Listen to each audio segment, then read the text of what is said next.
Hello everyone and welcome back to my channel. आज की video में हम कंप्लीट करने वाले हैं मैनेजरियल रेम्युनरेशन का topic. This is going to be the part 3 and the final part of this topic जो हम पिछली 2 वीडियो से कर रहे थे। एंड आज हम करने वाले हैं point number section number 197 subsection 4 जो कि है डिटर्मिनेशन ऑफ मैनेजरियल रेम्युनरेशन के बारे में।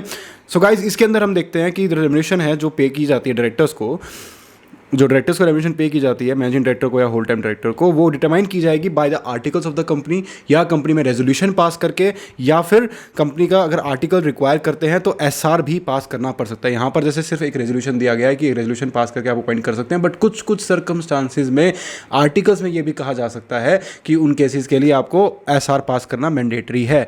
तो जनरली ओआर से भी काम चल जाता है, बट हाँ एसआर मैंडेटरी कंपनी कर सकती है कुछ सर्कमस्टांसिस के लिए अपने लिए। उसके बाद आता है कि जो रेम्युनरेशन होगा जो डायरेक्टर को पे किया जाएगा वो डिटरमाइन किया जाएगा वो सर्विस रेंडर कर रहा है किसी और कैपेसिटी में या नहीं। जैसा कि हमने लास्ट वीडियो के अंदर बात की थी गाइस काफ़ी डिटेल के अंदर कि कुछ ऐसे डायरेक्टर्स होते हैं जो अदर कैपेसिटी में भी कंपनी के अंदर काम करते हैं, जैसे कि फॉर एग्जांपल डॉक्टर के बारे में हमने बात की थी। तो गाइस यहाँ पर वही चीज़ कंटिन्यू हो रही है। यहाँ पर यही चीज़ कही जा रही है कि अगर कोई इंसान है वो अपनी अदर कैपेसिटी में भी अगर वो रेम्युनरेशन रिसीव कर रहा है तो उस केस के अंदर क्या होने वाला है। तो वहाँ पर गाइस ऐसे होगा कि जो अगर मान लो कोई इंसान है जो सर्विसेज रेंडर कर रहा है अपनी इन अदर कैपेसिटी, उसको इंक्लूड नहीं किया जाएगा। यहाँ पर बात हो रही है सिर्फ मैनेजरियल रेम्युनरेशन की अगर हम बात करें तो उसमें उसकी प्रोफेशनल कैपेसिटी इंक्लूड नहीं होगी। किस किस सर्कमस्टांस में इंक्लूड नहीं होगी गाइज, वो आती है पहले नंबर पे कि जो वो सर्विस प्रोवाइड कर रहा है प्रोफेशनल नेचर की है। और एनआरसी के ओपिनियन में जैसा कि हमने बात की थी 178 सबसेक्शन 1 के अंडर एनआरसी कंस्टिट्यूट करनी पड़ती है कुछ कंपनी को, जिसको हम नेक्स्ट चैप्टर के अंदर देखने वाले हैं। तो अगर एनआरसी इस ओपिनियन में है कि उसके पास वो पर्टिकुलर क्वालिफिकेशन है उस प्रोफेशन को कंटिन्यू करने की, तो उस केस के अंदर उसकी प्रोफेशनल कैपेसिटी वाली जो रेम्युनरेशन है उसको हम उस रेम्युनरेशन में नहीं गिनेंगे जो एज अ केएमपी है, only as a capacity of KMP जो रेम्युनरेशन उसकी बनती है। उसके बाद गाइज आता है यहाँ पर एग्जांपल दिया गया है, वही डॉक्टर का इसमें बात हो रही है। तो उसके अंदर यही एक्सप्लेन किया गया है कि उसके अगर वो सर्विसेज जो रेंडर कर रहा है प्रोफेशनल नेचर की है एंड उसके पास क्वालिफिकेशन है, यानी कि उसके पास MBBS की डिग्री या फिर MD है उसके पास, तो उस केस के अंदर उसको ये अलग से रेम्युनरेशन दिया जा सकता है। वो उसकी मैनेजरियल रेम्युनरेशन का पार्ट नहीं बनेगा, उस पर वो प्रोविजन अप्लाई नहीं होंगे। It will be outside the purview of these provisions. उसके बाद अगर कंटिन्यू करें तो एक पॉइंट आता है यहाँ पर बड़ा इंपॉर्टेंट जो कि बात करता है सिटिंग फीस के बारे में। हम पिछली 2 वीडियो से काफ़ी इसमें बीच में 1-2 बार इनका मेंशन आया था जिसमें हमने बात की थी कि सिटिंग फीस पे की जाती है, वो भी रेम्युनरेशन का पार्ट नहीं बनती। तो यहाँ पर वो दिया गया है, उसके बारे में कुछ प्रोविजंस दिए गए हैं। यहाँ पर 2 बातें दी गई है गाइज कि वो 1 लाख से ज़्यादा नहीं हो सकती। पहली बात तो रूल 4 ये बात बोलता है कि जो सिटिंग फीस है वो 1 लाख से ज़्यादा नहीं हो सकती। और दूसरा पॉइंट ये है कि बाकी सभी डायरेक्टर्स को, नॉर्मल डायरेक्टर्स को जो सिटिंग फीस दी जाती है वो उतनी ही सिटिंग फीस इंडिपेंडेंट डायरेक्टर्स को एंड वुमेन डायरेक्टर्स को देनी पड़ेगी आपको। क्योंकि जैसा कि हमने पढ़ा था गाइस पिछले चैप्टर के अंदर, उसमें हमने ये देखा था कि women director and independent directors कुछ कंपनीज को मजबूरी में अपॉइंट करने ही पड़ते हैं, कंपनी चाहे या ना चाहे। तो गाइस उस केस के अंदर कंपनी उनको अपॉइंट करके उनके साथ पार्शियलिटी नहीं कर सकती, उनको वही सेम एट पार उसको सिटिंग फीस देनी पड़ेगी जो कंपनी अपने अदर डायरेक्टर्स को दे रही है। सो गाइज इसके बाद हम नेक्स्ट चलते हैं। तो इसमें हम देखेंगे कि ये चीज़ सबसे एक इंपॉर्टेंट बात यही है कि नॉर्मल जो हम KMP की जहाँ पर बात कर रहे हैं उस रेम्युनरेशन का पार्ट सिटिंग फीस नहीं बनती। तो यहाँ पर अब तक हमारे पास 2 ऐसी चीज़ें आ चुकी हैं जो रेम्युनरेशन का पार्ट नहीं बनती है। पहली वो चीज़ है जो कि था हमारा रेम्युनरेशन इन प्रोफेशनल कैपेसिटी, अगर वो उस प्रोफेशनल कैपेसिटी में काम कर रहा है प्लस उसके पास वो क्वालिफिकेशन है तो ये प्रोविज़न वहाँ पे भी अप्लाई हो जाएगा। उसके बाद नेक्स्ट पॉइंट चलते हैं कि यही बात हुई है कि यहाँ पर वो जो स्केल है different fees for different class of companies and fees in respect to independent directors में भी सच एज में भी प्रेस्क्राइब्ड, ये भी की जा सकती है। एग्जांपल गाइज इसी के रिगार्डिंग है। यहाँ पर बात हो रही है, अगर मैं आपको शॉर्ट में बताऊँ तो यहाँ पर सिंपल सी एक बात हो रही है कि 30,000 पहले इनका मैक्सिमम इन्होंने सेट किया हुआ था अपने आर्टिकल्स ऑफ एसोसिएशन के अंदर। Now they want to increase to 45,000। तो गाइज एज पर एक्ट आप 1 लाख तक आप पे कर सकते हैं, तो एक्ट के हिसाब से कोई दिक्कत नहीं है। बट यहाँ एक प्रॉब्लम आ गई कि आपके आर्टिकल्स में लिखा हुआ है एंड आर्टिकल्स के अगेंस्ट आपको अगर कभी भी जाना होता है तो उस केस के अंदर आपको पहले SR पास करना ज़रूरी हो जाता है कंपनी का। तो यहाँ पर भी यही पॉइंट बनेगा कि आप 30 से 45,000 तक आप इंक्रीज़ की जा सकती है by passing resolution in the board meeting and altering the articles of association by special resolution. तो एक सिंपल सा पॉइंट था ये, बहुत इसमें कुछ मुश्किल बात नहीं थी। नेक्स्ट पॉइंट आता है हमारे पास mode of payment of remuneration, किस किस मैनर में पेमेंट की जा सकती है। तो गाइज वो इधर कैश में हो सकती है उसको, ठीक है, बाय मंथली पेमेंट, यानी कि कैश का मतलब ये था कि बाय मंथली पेमेंट उसको एज अ रेम्यूनरेशन इटसेल्फ उसको पे की जा सकती है, या फिर उसको कोई specified percentage of net profit में भी पेमेंट की जा सकती है। ओके, देन उसके बाद क्योंकि कुछ बहुत से डायरेक्टर्स ऐसे होते हैं जिनका इनपुट कंपनी को ड्राइव करता है एक्चुअली, क्योंकि वो जो भी एक्शंस लेते हैं, जो भी पॉलिसीज़ या डिसीजंस बनाते हैं, उसके बेसिस पे ही कंपनी इफेक्टिव मैनर में आगे रन होती है। तो ऐसे डायरेक्टर्स का प्रॉफिट से लिंक्ड होता है उनका रेम्यूनरेशन, तो उस केस के अंदर वो भी हो सकता है, या फिर partly by 1 and partly by 2, यानी कि एक पर्टिकुलर अमाउंट उनको 5 lakh rupees for example monthly मिल रही है, ओवर एंड अबव दैट उनको नेट प्रॉफिट का भी कुछ परसेंटेज दिया जा रहा है, तो वो भी यहाँ पर अलाउड है। आप दोनों मैनर में उनको पेमेंट कर सकते हैं, there is no issue in that. उसके बाद आता है कि अगर मान लो किसी को आपने एक्सेस रेम्यूनरेशन दे दिया, जितना बनता था उससे ज़्यादा दे दिया, एज पर प्रोविजन से ज़्यादा हो गया, तो उस केस के अंदर 2 साल के अंदर अंदर गाइज उसको वो पैसा वापस करना पड़ेगा। जब तक वो पैसा उसके पास रहने वाला है डायरेक्टर के पास, तब तक वो एज अ ट्रस्ट कंपनी के उसको होल्ड करने वाला है, कंपनी की वो एसेट बन जाएगी, मनी हेल्ड एज ट्रस्ट के नाम से।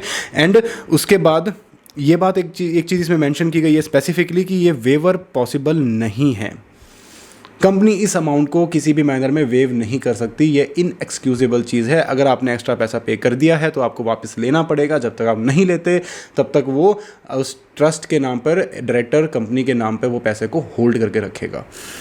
उसके बाद आता है कि increase instances to obtain prior approval of in waiver of default. अगर आपको ये डिफ़ॉल्ट वेव करना है तो पहली बात तो रेजोल्यूशन पास करना पड़ेगा, तभी आप उसको वेव कर पाएंगे।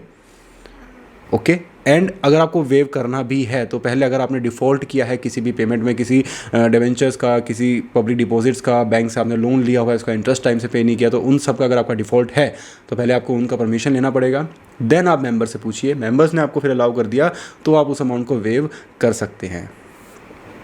उसके बाद आता है कुछ डिस्क्लोजर्स यहाँ पर दिए गए हैं, तो यहाँ पर बड़े ही अच्छे तरीके से इन्होंने एक शॉर्ट फॉर्म में आपको दे दिया है, ताकि आपको इतना बड़ा ये डिटेल यहाँ तक ना पढ़ना पड़े, शॉर्ट में आपको पता होना चाहिए। तो वही सब यहाँ पर दिया गया है। यहाँ पर मैं आपको बता दूँ, ये रूल 5 बात कर रहा है यहाँ पर, और ये जितने भी हैं ये हेडिंग्स हैं और उनकी सब हेडिंग्स हैं, यानी कि this is a heading, this is a heading, ये सब इसके सब पार्ट हैं, again this is a heading, and ये सब उसके सब पार्ट्स हैं, and again this is a heading. तो यहाँ पर ये 4 आपके पॉइंट्स बनते हैं। इसको थोड़ा सा इस मैनर में लिखा हुआ है तो दूर से देखने से थोड़ा सा ये कन्फ्यूजिंग लग सकता है कि ये सारे एक ही पॉइंट है, बट ऐसा नहीं है। तो सबसे पहले अगर मैं बात करूँ तो ये बात बोलता है कि आपको रेशियो ऑफ रेम्यूनरेशन बताना पड़ेगा हर डायरेक्टर का विद मीडियन एम्प्लॉइज़। यानी कि मीडियन क्या होता है कि एक फॉर एग्जांपल एक सीक्वेंस में आप वो दे रहे हैं रेम्यूनरेशन, यानी कि सबसे हाईएस्ट से सबसे लोएस्ट तक, तो उसमें जो बीच का होगा उसको, यानी कि आप 1 लाख से लेकर 10 लाख तक की पेमेंट किसी को कर रहे हैं तो बीच का उसमें 5 लाख निकलेगा। तो वो जो 5 लाख रुपीज़ होगा वो 5 लाख इसका मीडियन होगा। उस मीडियन से उसकी कितनी सैलरी डेविएट करती है, मैनेजर रेम्यूनरेशन को कितना उसका रेशियो बनता है फ्रॉम द मीडियन सैलरी, तो वो यहाँ पर बताया जाएगा, आपको अलग से डिस्क्लोज करना होगा। उसके बाद हमारे पास आता है कि disclosure in prescribe under section number 197(12), जो कि हमने ऊपर देखा था सैलरी के रिगार्डिंग जो डिस्क्लोजर्स दिए गए थे काफ़ी सारे, कि कितना उसका सैलरी बनती है, उसका सर्विस कॉन्ट्रैक्ट क्या होने वाला है, उसका टर्म्स क्या होने वाले हैं, ये सब चीज़ें डिस्क्लोजर्स इसमें देने ज़रूरी होंगे। उसके बाद बताया जाएगा कि हर साल आपने इंक्रीज़ कितना किया है, हर percentage increase in remuneration of each director, CFO, जितने भी KMP हमारे पास थे उनका आपका परसेंटेज इंक्रीज़ कितना है। उसके बाद आएगा परसेंटेज इंक्रीज इन मीडियन रेम्यूनरेशन, यानी जो ऊपर हमने बात की थी वो जो मीडियन रेम्यूनरेशन निकला था उसमें कितना एक्चुअल में इंक्रीज़ आया है। उसके बाद ताकि उन दोनों को कंपेयर किया जा सके कि एक्चुअल में सारे एम्प्लॉइज़ का जो रेम्यूनरेशन है वो कंपनी की स्पेस से इंक्रीज़ कर रही है और स्पेसिफिकली डायरेक्टर्स का रेम्यूनरेशन किस परसेंटेज से, किस पेस से इंक्रीज़ हो रहा है। तो ये एक कंपैरेटिव स्टेटमेंट बन जाती है कि आप डायरेक्टर्स को इतना हाई अमाउंट पे कर रहे हैं तो किस बेसिस पे कर रहे हैं और कितना ज़्यादा पे कर रहे हैं। उसके बाद आता है हमारे पास कि number of permanent employees on the roll of the company, कि कितने परमानेंट एम्प्लॉइज़ हैं कंपनी के रोल पे, टोटल एम्प्लॉइज़ कितने हैं उनमें से, ताकि निकाला जा सके कि कितने डायरेक्टर्स हैं, उनको कितनी अमाउंट पे की जा रही है। उसके बाद आता है कि employee affirmation of remuneration as per remuneration policy, कि जो रेम्यूनरेशन पॉलिसी जो बनाई गई है क्या उसके अकॉर्डिंग ही रेम्यूनरेशन दिया जा रहा है, कहीं उसे डेविएट तो नहीं कर रहे। एफर्मेशन का मतलब यही होता है कि आपको कंफर्म करना कि गाइस जो वहाँ पर लिखा हुआ है हम उसके अकॉर्डेंस में ही काम कर रहे हैं, तो ये भी उनको देना पड़ेगा। तो इस टाइप के कुछ पॉइंट्स हैं इसके अंदर, बहुत सिंपल है, बिल्कुल बेसिक अंडरस्टैंडिंग वाली बातें हैं। तो आगे देखें तो statement showing top 10 employees of the remuneration, यानी कि किस किस को सबसे टॉप हमारे 10 एम्प्लॉइज़ कौन से हैं ऐसे जिनको सबसे हाईएस्ट रेम्यूनरेशन पे किया जा रहा है, वो यहाँ पर बताना होगा। एंड देन हमारे पास आता है कि रेम्यूनरेशन इन एग्रीगेट ऑफ, ऐसे कौन से लोग हैं जो 1.2 करोड़, गाइज यहाँ पर 2 पॉइंट बनते हैं। अगर कोई इंसान पूरे साल के लिए एम्प्लॉयड है और दूसरा कोई इंसान पूरे साल के लिए एम्प्लॉयड नहीं था, तो जो पूरे साल के लिए एम्प्लॉयड है उसके लिए पर एनम यहाँ पर लिमिट दी गई है, और जो पार्ट ऑफ द ईयर के लिए एम्प्लॉयड था उसके लिए पर मंथ लिमिट दी गई है। तो दोनों अलग अलग है, तो ये आपको एमसीक्यू के पर्सपेक्टिव से भी याद रखना बहुत ज़रूरी है। तो अगर मैं सबसे पहले पूरे साल के लिए बात करूँ तो वो हमारे पास आता है 1.02 करोड़, यानी 1 crore and 2 lakh rupees per annum. और अगर मैं मंथली बात करूँ तो वो आता है 8,50,000 पर मंथ। तो इस ढंग से आप कैलकुलेट कर सकते हैं। फॉर एग्जांपल कि अगर कोई इंसान 10 महीने के लिए अपॉइंटेड था तो उसके ऊपर 8,50,000 की लिमिट लगेगी, उसके बेसिस पे आप उसको रेम्युनरेशन कैलकुलेट करेंगे 8.50 लाख इंटू में 10। और अगर कोई इंसान पूरे साल के लिए एम्प्लॉयड था तो उसके लिए 1 करोड़ 2 लाख की लिमिट यहाँ पर लग जाएगी। उसके बाद हम देखते हैं कि ऐसे कौन से लोग हैं जिन्होंने रिसीव किया है remuneration in aggregate not less than 2% of the equity shares of the company. देख रहे हो आप कितनी बड़ी अमाउंट यहाँ पर बन सकती है। कंपनी अगर बहुत हज़ारों करोड़ की अगर कंपनी है, बहुत बड़ी कंपनी है, तो उसमें से अगर उसकी इक्विटी का 2% आप किसी को पे कर रहे हैं तो उस चीज़ को अलग से डिस्क्लोज करना ज़रूरी हो जाता है। उसके बाद आता है कि particulars of all the employees as per rule 5(3) whether such employees relative of any director या मैनेजर, यानी कि जैसे कि हमने ऊपर भी बात की थी कि रिलेटिव तो नहीं है वो किसी ना किसी मैनेजर्स के, तो उसके बारे में भी आपको डिस्क्लोजर देना पड़ेगा। ये एक सबसे इंपॉर्टेंट पार्ट बनता है। अगर अकाउंटिंग पर्सपेक्टिव से भी देखें या लॉ के पर्सपेक्टिव से देखें या ऑडिट के पर्सपेक्टिव से देखें तो गाइस रिलेटेड पार्टीज़, रिलेटेड जितनी भी चीज़ें होती हैं वो बहुत ही ज़्यादा इंपॉर्टेंट होती है, क्योंकि ट्रांसपेरेंसी के लिए और कंपनी के बेटर रनिंग के लिए ये चीज़ें बहुत मैटर करती है। तो आप कहीं भी देखेंगे, चाहे वो कंपनी एक्ट हो, चाहे वो ऑडिट हो, चाहे वो फाइनेंशियल रिपोर्टिंग हो, आपको ये रिलेटेड पार्टीज़ बहुत एम्फेसिस के साथ याद रखना होगा। इस पे अच्छा क्वेश्चन गाइस कहीं पे भी पूछा जा सकता है। उसके बाद हम चलते हैं, ये सारे पॉइंट्स यहाँ पर कवर हो गए। एक बड़ा ही इंपॉर्टेंट पॉइंट बनता है यहाँ पर इंश्योरेंस का। ये इंश्योरेंस कौन सा होता है? तो गाइस क्या होता है कि जब कंपनी रन हो रही है, डायरेक्टर्स वगैरह ये जो KMP है इनके लिए डिसीजंस लेते हैं, तो इनके लिए एक इंश्योरेंस पॉलिसी ली जाती है इनको इंडेमनीफाई करने के लिए, क्योंकि कुछ एक्शंस ऐसे हो सकते हैं जिनकी वजह से इनके ऊपर लीगली पेनल्टी लगा दी जाए। But they were working in the interest of the company and they were working in the legal bounds of the company.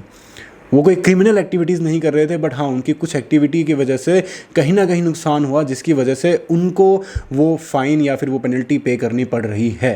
तो उस केस के अंदर उनके लिए इंश्योरेंस किया जाता है। और अगर उसका कोई क्रिमिनल एक्टिविटी नहीं थी, उसने कोई क्रिमिनल ब्रीच नहीं किया था, तो उस केस के अंदर उसको इंश्योरेंस का एज इट इज़ इंडेमनिफिकेशन जो रिसीव होगा, उसके लिए जो प्रीमियम पे किया जा रहा है, उस केस के अंदर कंपनी बेयर करेगी। और अगर उसने कोई क्रिमिनल ब्रीच किया था, उसकी खुद की गलती थी, ही वॉज गिल्टी, तो उस केस के अंदर वो जो प्रीमियम होगा वो उसकी रेम्युनरेशन का पार्ट बन जाएगा। तो गाइज आई रिपीट, तो जो कंपनी है इंश्योरेंस लेती है इन मैनेजर्स के लिए, क्योंकि इनकी एक्टिविटीज़ मैटर करती है और ये कहीं ना कहीं प्रोसीडिंग में फंस सकते हैं। तो अगर वो जो KMP है जिसकी हम बात करें, for example we are talking about mister X, अगर मिस्टर एक्स ने खुद भी कुछ गलत किया था तो वो जो प्रीमियम जो कंपनी पे कर रही थी वो उसका रेम्युनरेशन बन जाएगा। और अगर उसने कुछ गलत नहीं किया था तो वो कंपनी की कॉस्ट बनेगी, उसकी रेम्युनरेशन का पार्ट नहीं बनने वाला। तो गाइज MCQ के पर्सपेक्टिव से भी ये पॉइंट बहुत इंपॉर्टेंट बनता है, आपको याद रखना ज़रूरी है। इंश्योरेंस अगर जैसा कि नॉर्मल इंश्योरेंस के अंदर भी होता है, अगर एक्सीडेंट आपकी गलती से नहीं है तो आपको इंश्योरेंस का प्रीमियम ईजिली अपने आप मिल जाएगा। बट हाँ, जहाँ आपकी गलती है तो एक अंडरस्टैंडिंग वाली बात है कि आपको कहीं ना कहीं इंश्योरेंस कंपनी, इंश्योरेंस लोग फंसा सकते हैं। तो वो सेम चीज़ यहाँ पर भी है, अगर आपकी गलती थी तो गाइज आपका रेम्युनरेशन है, अगर गलती नहीं थी तो कंपनी की कॉस्ट है। तो यहाँ तक ये पॉइंट था। उसके बाद हम देख रहे हैं कि रेम्युनरेशन या कमीशन अगर permissible from holding subsidiary company अगर है, तो अगर कोई मैनेजिंग डायरेक्टर है, होल टाइम डायरेक्टर है, वो अपनी खुद की किसी जो भी कंपनी है उस कंपनी की या होल्डिंग या फिर अपनी सब्सिडरी उसी कंपनी की से कमीशन रिसीव कर रहा है तो वो उसको अलाउड है, उसमें कोई प्रॉब्लम नहीं है। पेनल्टी यहाँ पर दी गई है गाइस कि अगर कोई पर्सन डिफ़ॉल्ट करता है तो वो लायबल होगा पेनल्टी का 1 लाख रुपीज़, या फिर कंपनी लायबल होगी पेनल्टी ऑफ 5 लाख रुपीज़। तो यहाँ पर ये बहुत बड़ा डिफरेंस है। आदमी लायबल है 1 लाख रुपीज़ के लिए एंड कंपनी लायबल है 5 लाख रुपीज़ के लिए। ऑडिटर की अगर यहाँ बात करें तो ऑडिटर को इन चीज़ों का ध्यान में रखना है कि उसको देखना है कि जो रेम्युनरेशन पे किया गया है बाय कंपनी टू इस डायरेक्टर वो 197 के अकॉर्डिंग्स में है कि नहीं है। अब आ गया हमारा काम, ऑडिटर्स का काम। उस पर आता है कि जो रेम्युनरेशन पे किया गया है डायरेक्टर को in excess of limit laid down under 187, तो वो पे क्यों नहीं किया गया, कितना किया गया है, अगर पे किया गया है तो, और जो भी डिटेल है एज मे बी प्रेस्क्राइब्ड वहाँ पर दी जाएगी। तो गाइज यहाँ तक था ये टॉपिक, बहुत ही सिंपल और इजी टॉपिक था। मैनेजरियल रेम्युनरेशन हमने पूरा पॉइंट कवर कर लिया है। आई होप आपको अच्छे समझ में आया हो, and be sure to like and subscribe, and thank you for watching guys.